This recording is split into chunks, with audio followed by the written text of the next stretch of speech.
pour l'Ankou, j'ai pris du Wikipédia, mais aussi un petit article à côté. L'Ankou.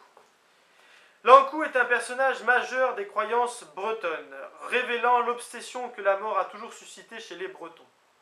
C'est probablement l'un des plus anciens personnages de ce légendaire également, légendaire, je ne sais pas comment on prononce ça, puisque d'après Léon Fleuriot, son nom apparaît déjà dans des gloses en latin du IXe siècle.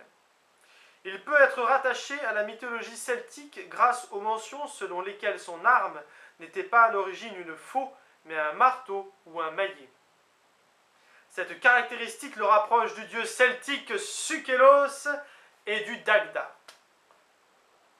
Sukelos donc, qui est donc proche de Taranis, mais aussi évidemment de Thor, hein, chez les Vikings, chez les Nordiques.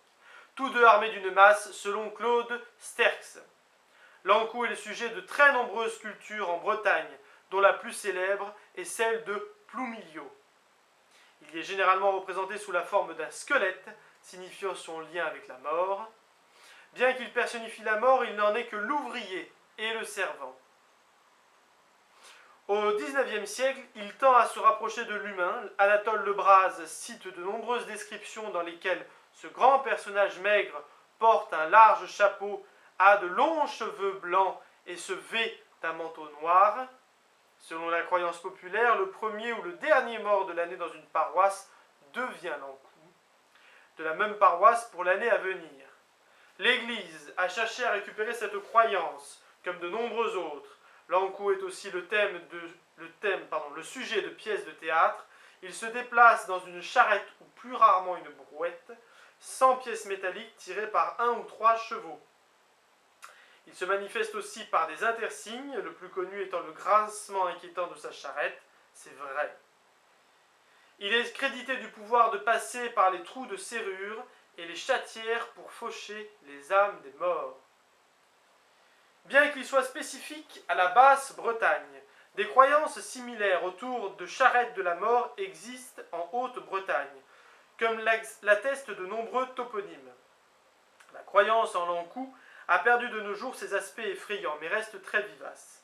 Toujours selon le Braz, les âmes des perdus de nos jours, les âmes des morts, Anaon en breton, A-N-A-O-N, sont censées se regrouper dans la baie des Trépassés. À Belle-Île-en-Terre, un chevalier rouge monté sur un palefroid de la même couleur, qui lance des éclairs par le museau, descendrait d'un bloc de granit avant de se lancer dans la rivière du Guic. Celui qui le voit est certain de mourir dans l'année. J'ai peint un chevalier rouge l'autre jour. Pas bon signe peut-être. Je dis ça sans rigoler. Le Yun Élèse est censé abriter l'une des portes de l'enfer et voir déambuler les lavandières de nuit, l'Ankou et d'autres créatures terrifiantes. Tout ça c'est déjà très intéressant. On continue juste après.